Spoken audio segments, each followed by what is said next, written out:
Estamos haciendo una serie de enseñanzas bíblicas sobre las parábolas de Jesús, los códigos del corazón y cómo las parábolas nos abren el corazón. Esta mañana vamos a Mateo capítulo 21. Leeré solamente la parábola, pero debo indicar que el contexto, es decir, los sucesos y los textos anteriores y posteriores son muy importantes para entender la parábola. Ahí está, por ejemplo, usted recordará cuando Jesús entra al templo, cuando Jesús maldice una higuera, cuando a Jesús le cuestionan que qué autoridad tiene. Antes de esta parábola también hay una breve parabolita sobre dos hijos. Uno dijo: papá, yo voy a trabajar en la viña, y no fue. Y el otro dijo: no voy, y de todas maneras fue. Jesús está confrontando mucho el liderazgo judío en este contexto, y abre para nosotros la parábola que es conocida como de los labradores malvados o de los arrendatarios malvados. Es una parábola sobre arrendamiento, y todos de alguna manera tenemos que ver con arrendamientos. Entonces, bienvenidos a la parábola del día de hoy. Mateo 21, verso 33, página 615. Entiendo en las Biblias que ustedes pueden disponer de ellas en nuestra reunión pública. Esta es la parábola. Leo en el nombre del Señor para beneficio de todos. Escuchen otra parábola. Había un propietario que plantó un viñedo, lo cercó, cavó un lagar y construyó una torre de vigilancia. Luego arrendó el viñedo a unos labradores y se fue de viaje. Cuando se acercó el tiempo de la cosecha, mandó sus siervos a los labradores, arrendatarios, para recibir de estos lo que le correspondía. Los labradores agarraron a esos siervos enviados por el dueño de la finca, golpearon a uno, mataron a otro y apedrearon a un tercero. Después, el dueño de la finca les mandó a otros siervos en mayor número que la primera vez, y también los maltrataron. Por último, el dueño de la finca les mandó a su propio hijo, pensando: a mi hijo sí lo respetarán. Pero cuando los labradores vieron al hijo, se dijeron unos a otros: este es el heredero, matémoslo para quedarnos con la herencia. Así que le echaron mano, lo arrojaron fuera del viñedo y lo mataron. Ahora bien, le pregunta Jesús a los sacerdotes y escribas, fariseos con los que discutían en el templo y le preguntaban por su autoridad y demás: cuando vuelva el dueño, ¿qué hará con esos labradores? Hará que esos malvados tengan un fin miserable, le respondieron estos líderes judíos, y arrendará el viñedo a otros labradores que le den lo que le corresponde cuando el tiempo de la cosecha ha llegado. Les dijo Jesús entonces: ¿no han leído nunca en las Escrituras? La piedra que desecharon los constructores ha llegado a ser la piedra angular. Esto es obra del Señor y nos deja maravillados. Por eso les digo que el reino de Dios se les quitará a ustedes y se le entregará a un pueblo que produzca los frutos del reino. El que caiga sobre esta piedra quedará despedazado, y si ella cae sobre alguien, lo hará polvo. Cuando los jefes de los sacerdotes y los fariseos oyeron las parábolas de Jesús, se dieron cuenta que hablaba de ellos. Entonces buscaban la manera de arrestarlo, pero temían a la gente porque ésta lo consideraba un profeta. Esta es la palabra del Señor. Oremos. Señor, cuánto necesitamos entender esto que cantábamos esta mañana: Hosana, bendito el que viene en el nombre del Señor. Tú nos enviaste a Jesucristo, es indescartable su presencia en la historia. Con esa presencia de Jesucristo nos pones en evidencia. Con esa presencia denuncias la gravedad de nuestro pecado, pero con la presencia de Jesucristo anuncias la grandeza de tu amor. Ayúdanos hoy, por favor. Te lo pedimos, Señor. En el nombre de Jesús. Amén. Bueno, para la introducción voy a mencionar y llamar su atención especialmente a los versos 45 y 46. Los jefes de los sacerdotes y los fariseos oyeron las parábolas de Jesús y esta es la frase: se dieron cuenta de que hablaba de ellos. Ahora, esa frase tiene cierto sabor, inclusive irónico, para el autor del Evangelio de Mateo, porque si se dieron cuenta que hablaba de ellos, que ellos eran los arrendatarios que querían hasta matar al heredero, y Jesús está ahí, Él es el hijo, Él es el heredero, entonces ¿por qué, verso 46, buscaban la manera de arrestarlo? Es decir, ¿por qué?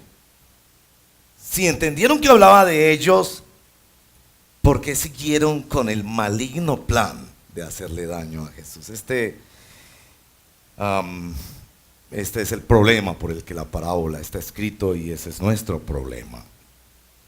Yo lo pongo en esta frase que les parecerá curiosa y en el transcurso de la exposición la entenderán mejor. Cuando uno no sabe que no sabe, pero piensa que sabe. Como la persona que piensa que sabe de carpintería, pero él no sabe que realmente no sabe. Lo vemos en la familia todos los días. Ustedes, las esposas, cuando estamos buscando una dirección y la esposa le dice a uno: usted no sabe, no, yo sí sé. Él no sabe que realmente no sabe. En el fútbol y en la política se ve muchísimo. Todos somos Peckerman. Todos sabemos que si no hubieran puesto a Falcao, si no a Mina y a James y no sé qué, y si lo hubiera tirado para allá, y aseguramos. Y las discusiones en la calle que hacen los hombres, no sabe que no sabe, pero piensa que sabe. Y eso pone en riesgo la vida de una persona. Es como cuando uno tiene una enfermedad y uno no sabe que tiene esa enfermedad, y eso es lo peor que puede, porque cuando uno siente algún síntoma, uno no sabe, pero uno sabe que no sabe. Entonces, como uno sabe que no sabe, entonces uno busca a quien sabe. Y bueno, eso le suena pues como a... eso lo llama un libro famoso, La historia de la estupidez humana. Fue investigado en 1996 y desde entonces se llama el efecto Dunning-Kruger, los apellidos de los dos investigadores. Y la investigación citó a un ladrón que en los Estados Unidos entra a una de estas tiendas, a un mini mercado, y él no se preocupa que todas las cámaras lo estén grabando. Entra descubierto, hace su robo, esa misma noche lo capturan. Al otro día le muestran los videos y le dicen: ¿ese es usted? Y él dice: el jugo de limón. Los detectives le dicen: ¿qué con el jugo de limón? Jugo de limón. Yo pensaba que si me untaba en la cara jugo de limón, las cámaras no me captarían. Sí, él sabía algo que nadie más sabía, pero en el fondo él no sabía que no sabía. Bueno, todos tenemos algún grado de esa forma de estupidez. Yo me acuerdo de niño, les voy a contar unas historias personales porque la brutalidad es mucha. De niño yo tenía un amiguito que era mayor que yo, el muchacho era más inteligente, era mayor, y alguna vez nos dijo: para que a usted no le pase nada cuando cruce una calle, la clave es mirar una sola vez. Si usted mira más de una vez, entonces más fácil tiene un carro bien hilado. Entonces yo me acuerdo que hasta muy viejo, creo que todavía hoy en día, yo miraba solo una vez y no volvía a mirar y cruzaba la calle. Señor tiene mucha misericordia de los brutos. Miren que me pasó una vez. Yo estaba yo no sé si ustedes conocen, en Llano Grande, unas fincas que se llaman Las Mellizas. Esas fueron decomisadas por el Estado y por un tiempo nuestra iglesia tuvo la oportunidad de usarlas para retiros. Usamos mucho esas fincas para retiros. El Estado las decomisó, digámoslo así, y las facilitaba para entidades sin ánimo de lucro. Hicimos ahí muchos retiros de jóvenes, de niños y todo. Pero esas fincas tienen unas preciosas canchas de fútbol, enorme, porque es una propiedad muy grande. Entonces en uno de los retiros, en el receso, yo me fui a caminar, a orar, descansar un poco y vi a esos muchachos allá practicando el fútbol, muy organizados, con los pincitos estos, las camisetas bien puestas, parecían muy ordenados. Al lado había un bus enorme y dije, pues hombre, los vi sentaditos sin la brutalidad mía, me acerqué. Hombre, muchachos, les dije yo, como quien supiera de fútbol. No, hombre, me parece que los veo a ustedes muy organizados, les dije yo. Yo quiero felicitarlos, hombre, porque eso es lo que... Y ellos me miraban como, este señor, ¿de qué planeta viene? Había un señor canosito allí sentado al lado de ellos y, hombre, no, nada más felicitarlos, me parece que esto le ayuda mucho a la juventud, ¿verdad? Inclusive les dije, yo soy pastor cristiano y yo le recomiendo mucho a los muchachos que deporte, arte, así que los felicito. Le estaba hablando de muchachos como contando, miro el bus y ahí estaba el escudo Deportivo Independiente Medellín. Y el señor Canosito era Comesaña, en esa época el técnico de ese extraordinario equipo de fútbol que tiene esta ciudad. Y ellos me miraban como cuando yo me di cuenta, y bueno, muchachos, muchas gracias, nada más quería decir eso. Y yo me fui en el camino diciendo, uno sí es muy bruto. Uno piensa que sabe una cosita, ¿no? Y con eso ya entiende todo el mundo. Me pasó otra cosa esta semana, esta es para mi mayor vergüenza, les diré. He estado en unos exámenes médicos. Entonces me fui pues hacia el laboratorio, un examen de sangre, y adelante de mí va una señora con una jarra de este tamaño directo a entregar exámenes de laboratorio. Y yo dije, yo no puedo creer. Es decir, todavía hay gente tan bruta, pensé yo, porque como yo me hablo a mí mismo, dije, todavía hay gente tan bruta que piensa que para un examen de orina o coprológico debe traer toda la cuestión aquella, cuando, pues, hombre, por favor, el microbiólogo con un poquito es suficiente.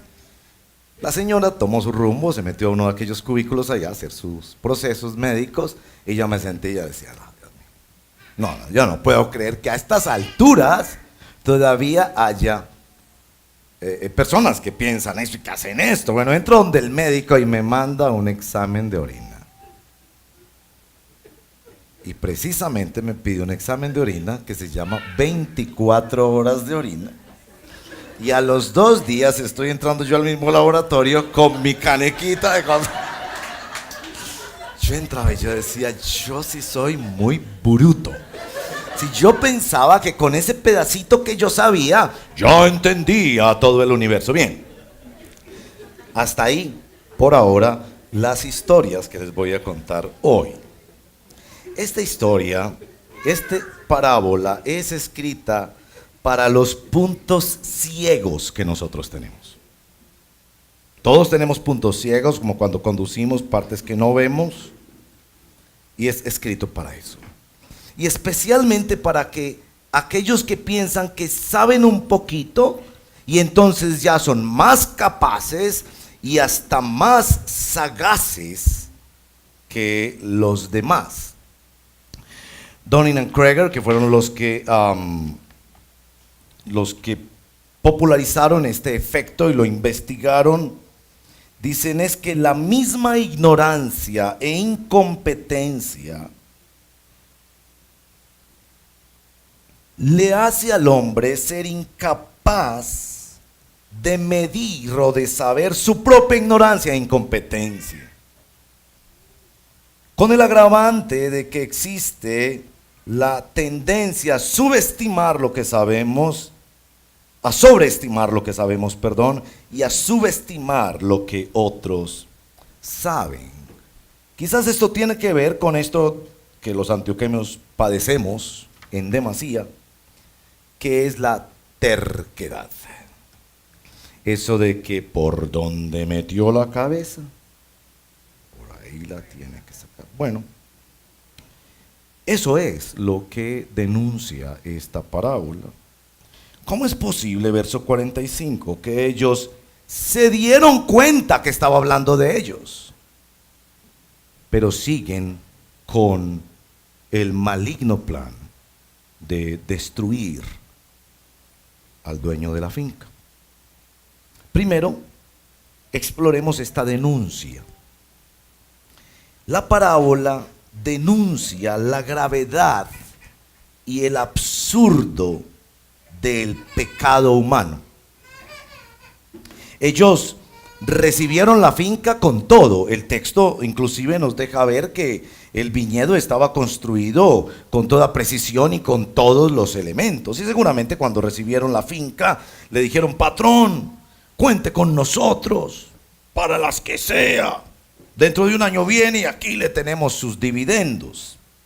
Es decir, la parábola habla de algo que es inobjetable en el ser humano, y es que somos responsables delante de Dios. A propósito, vives arrendado. Tu cuerpo es arrendado. Tus talentos son arrendados. Tu educación es arrendada. Tu familia es arrendada. Eso no es tuyo. Vives en arriendo. Y lo peor de todo es: estás atrasado en la mensualidad. Este es el punto, porque cuando vienen a pedirles cuentas, la reacción de ellos es una rebeldía que uno solo puede considerarla absurda. ¿Cómo es posible que le envían un grupo, verso 34, verso 35, los golpean, matan y apedrean? Verso 36, le mandan a un grupo mayor y hacen lo mismo.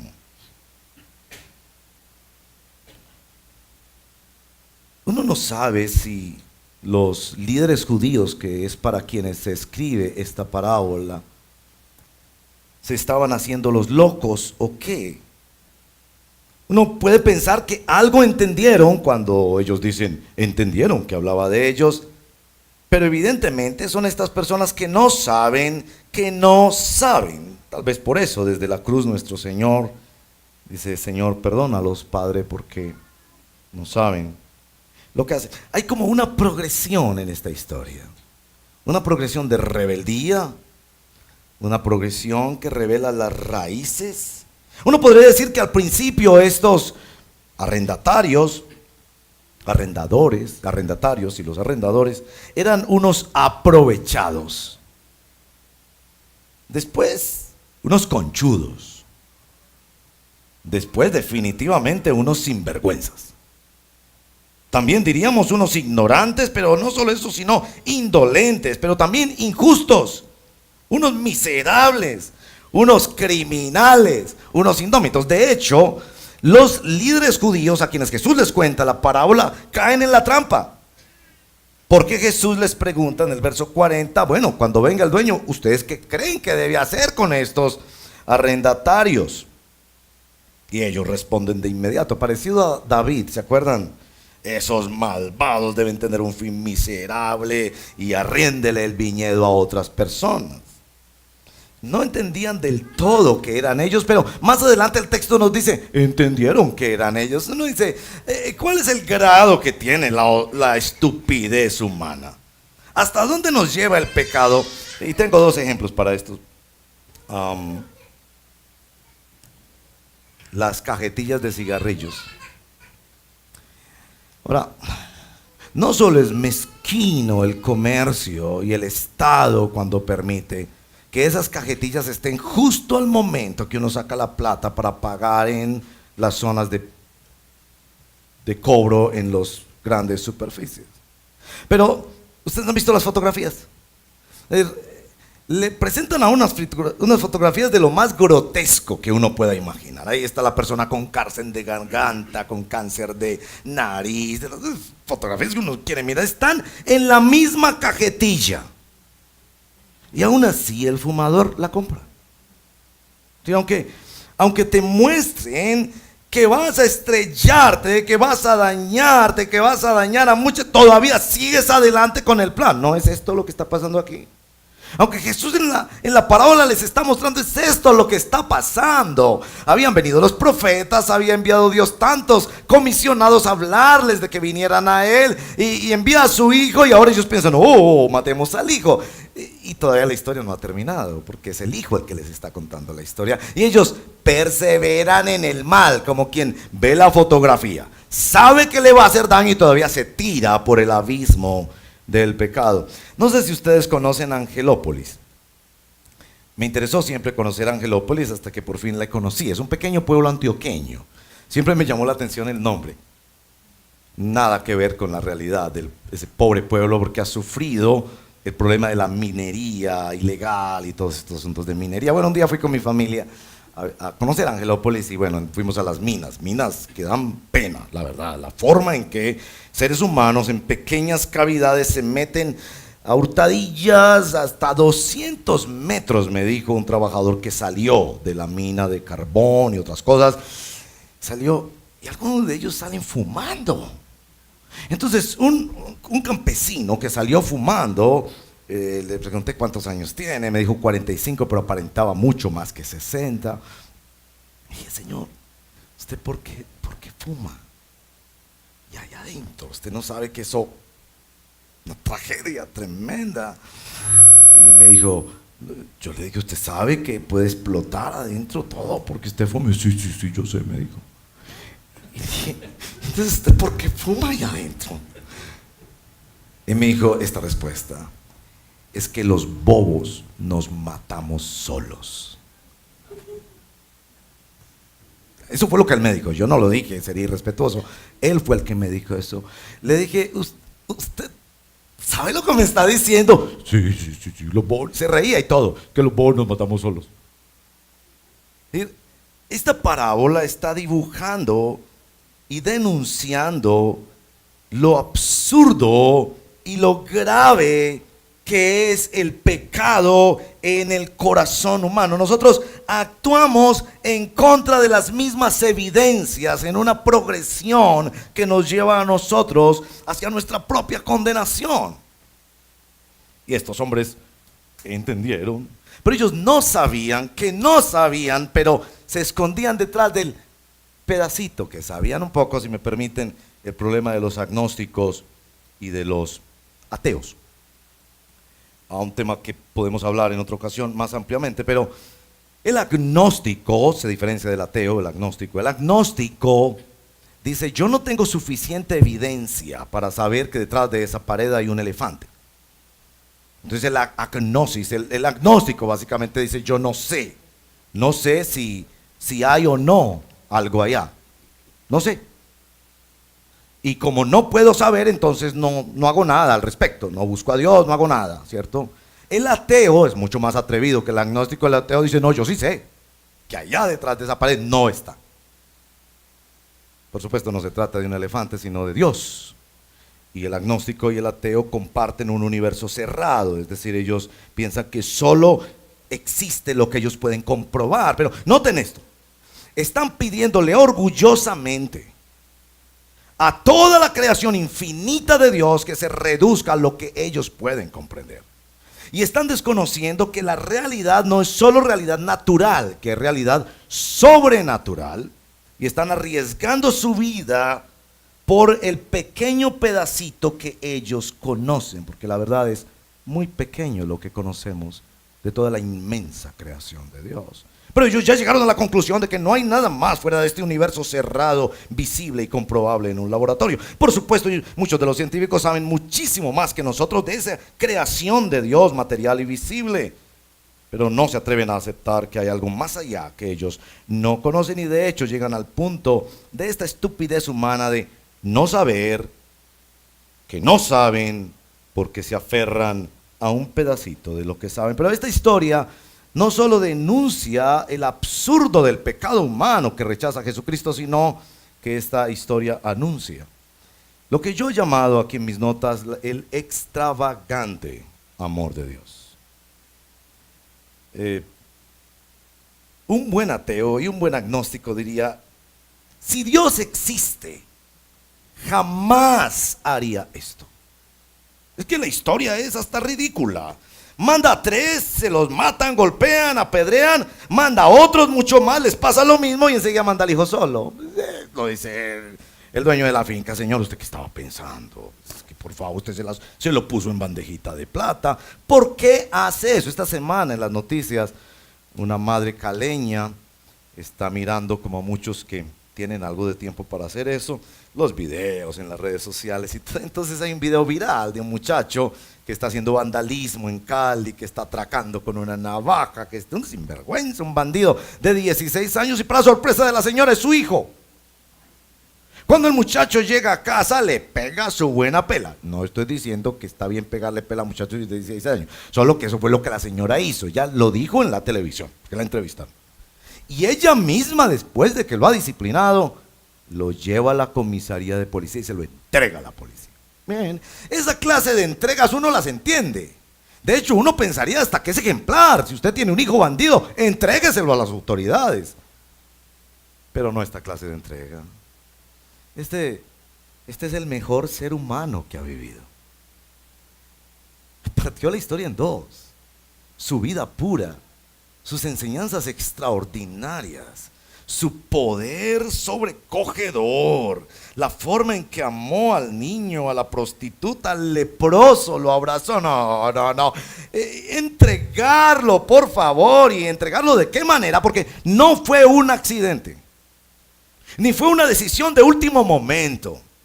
Fue un plan eterno de Dios. Isaías 6, verso 8. El mismo Hijo en la Santísima Trinidad dice: heme aquí, envíame a mí. Es decir, ¿qué es este plan, por Dios? ¿Qué es lo que busca con este plan? Y yo no puedo sacar otra conclusión. Lo que busca Dios es que ante la gravedad del pecado humano, Dios quiere mostrar la grandeza y extravagancia de su amor.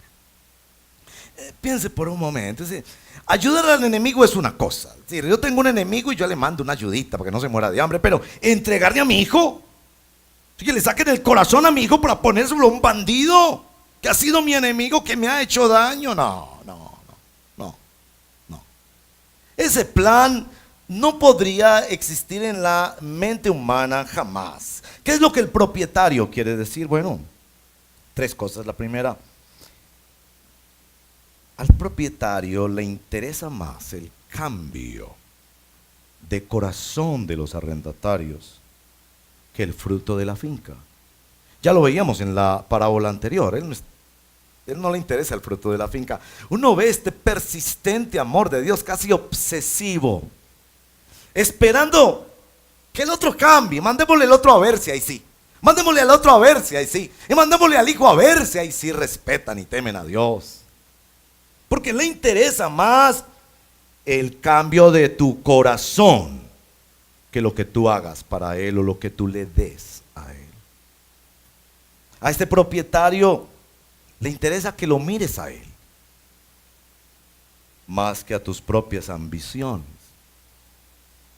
Las ambiciones que carcomen el corazón y que les llevó a estos arrendatarios a ser tan injustos y tan mezquinos que pensaron inclusive: matemos el hijo y quedémonos con la herencia. Él quiere que lo mires a él y no a tus ambiciones, y mires su plan y lo que él está tratando de decirte. Y a él le interesa que pienses en tu futuro más que en tu pasado. Este punto es muy importante. Yo pienso que seguramente los arrendatarios, cuando vinieron a cobrarles los siervos del dueño, ellos los maltrataron y todo, y después de haber golpeado al primero, ellos dijeron: ya esto es una guerra declarada, aquí no hay más que hacer sino oponernos al dueño y tratar de quedarnos con esta finca. No sospechaban que el dueño seguiría insistiendo para esperar un cambio en su corazón, y ellos fueron creciendo en su maldad a medida en que el dueño crecía en las manifestaciones de su amor. ¿Se dan cuenta de eso en esta historia? Crece la maldad de los que arriendan la tierra, de los que viven con un cuerpo prestado, una familia prestada, unos dones prestados, una educación prestada. Crece la maldad, pero en simultáneo, en lugar de crecer el juicio, crece el amor y el interés del dueño de la finca, porque estos cambian. El tiempo no me lo permite, pero todo este asunto de la viña tiene que ver mucho con la historia de Israel. En muchos textos del Antiguo Testamento, Israel es una viña. Isaías capítulo 5, por ejemplo, muestra que él construyó una viña muy parecida a este relato, pero el final es distinto porque se está anunciando el exilio en Babilonia. Efectivamente eso ocurrió. Pero la historia aquí es contada diferente. ¿Por qué es contada diferente? Porque precisamente Jesús está frente a ellos para darles una oportunidad. No es que el propietario ha renunciado a su derecho a la justicia. Él va a hacer justicia, pero les quiere dar una oportunidad. Y por eso esta parábola no solo denuncia la gravedad y el absurdo del pecado, anuncia la grandeza extravagante del amor de Dios, sino que también es una historia en la que se anuncia la gracia de Dios. La gracia de Dios. En uno de los textos anteriores hay una discusión sobre la autoridad de Jesús, si su autoridad es del cielo o de la tierra, y los líderes judíos prefieren inclinarse a decir que no saben, aunque ellos saben, pero le temen a la multitud, y como buenos políticos siempre se inclinan por el favor popular en lugar de la verdad. Y entonces se nos presenta la autoridad de Jesús, que podría venir con ejército a reclamar su viña y a hacer justicia, pero viene como un niño indefenso que crece entre los seres humanos y que está dispuesto a llevar nuestro pecado. Esta parábola es como una maqueta, como una réplica a escala. Cuando usted entra a un centro comercial o cuando entra a una de estas salas de ventas de los proyectos de construcción, que los hay muchos en la ciudad, y allí se describe en esa maqueta en 3 dimensiones cómo es eso. Yo a veces le hago la broma a las señoritas en los salones de ventas, le digo, ¿qué es eso? Ella me dice, ese es el proyecto. Y entonces le digo, ¿y todos vamos a caber ahí? ¿Usted cree que yo voy a...? No, señor, no, pues es que, pues ese es el proyecto, pero ese no es el proyecto, es para que usted entienda el proyecto. Oh, entonces es como una parábola. Sí, es como se ve las relaciones de las cosas, las proporciones de espacio y demás, para entender un poco. Esta parábola nos ayuda a entender la gravedad de nuestro pecado. Aunque vemos la foto en la cajetilla, todavía seguimos adelante con nuestro plan. Y la grandeza extraordinaria del amor de Dios. Pero es no solo una maqueta que nos dice cómo y qué, sino dónde me ubico yo. No sé si ustedes han notado, cuando uno está perdido en un centro comercial, uno llega a esas maquetas, a veces están en 2 dimensiones o en 3, y uno siempre quiere ese letrerito como me parece a mí que tiene un sabor evangelio extraordinario. Usted está aquí. Ese letrerito lo salva todo. Porque a uno no le interesa tanto saber qué tan grande es el centro comercial, al fin y al cabo eso no es Dios, no. Pero a uno le interesa ese letrerito. Usted está aquí. Eso es lo que hace esta parábola. Ayudarte a ubicarte. ¿Dónde estás tú? Y todos luchamos con este asunto de un pecado que lo tenemos en las venas y que nos mueve a hacer lo que sabemos que nos destruye. Sabemos que mirar eso nos destruye y miramos. Sabemos que decir eso nos destruye o destruye a otras personas y lo decimos. Sabemos que comer eso nos destruye y nos lo comemos. Es decir, la gravedad de este asunto, que nosotros actuamos contra la evidencia y actuamos contra nosotros mismos. Pero cuando el letrerito dice, no, aquí está usted, y nos damos cuenta que estamos perdidos, es porque hay la oportunidad de encontrar un camino. Y esta es la oferta de esta parábola. Es la oferta del amor de Dios. Noten que en esta historia no hay agencia de arrendamientos. No quiero hablar mal de las agencias de arrendamiento, me parecen negocios que vale la pena y que son muy importantes a la hora de uno hacer un negocio bien hecho y bien asegurado. Pero Dios no puso una agencia de arrendamientos entre nosotros y Él. Él se encargó directamente del asunto. ¿Y a qué precio? ¿A qué precio se encargó directamente del asunto? Enviando al unigénito Hijo de Dios. Este es el poder del Evangelio, porque los fariseos y los sacerdotes, cuando hicieron ese análisis tonto, pensaron que el problema estaba en el otro lado. ahora entendemos, entonces eliminemos a Jesucristo. Como el agnóstico y el ateo piensan que la solución de la humanidad es eliminar la religión. Una cosa que ha estado presente en todas las culturas y en todas las civilizaciones, y ni siquiera se hacen la pregunta, oye, ¿no habrá por lo menos alguna razón para que todas las culturas, en todas las épocas, hayan tenido religión? Pero ellos piensan que el problema está fuera de ellos, entonces hay que eliminar a Jesucristo. Eliminemos a Dios. Y si eliminamos a Dios, esto se arregla. Esa era la forma tonta de ellos pensar. Pensaban que el problema estaba en el otro lado. Como el señor del jugo de limón. Él pensó, no funcionaron bien las cámaras. Y yo no soy un ladrón, no soy de malas, porque como Pablo Escobar, que pensaba que el problema era que no lo dejaban trabajar. Es decir, el pecado llega a enceguecernos tanto, y por eso es que el Evangelio nos llama a ver el asunto al revés. El problema está de este lado y la solución está del otro lado. Que aquí está el Señor Jesucristo antes que se termine la historia, contándote la historia. El Evangelio de alguna manera es una sentencia anticipada. El Evangelio te cuenta hacia dónde vas si sigues así. El Evangelio es entonces una oportunidad para ver, en primer lugar, la gravedad absurda de nuestro pecado, y en segundo lugar, la grandeza extravagante del amor de Dios.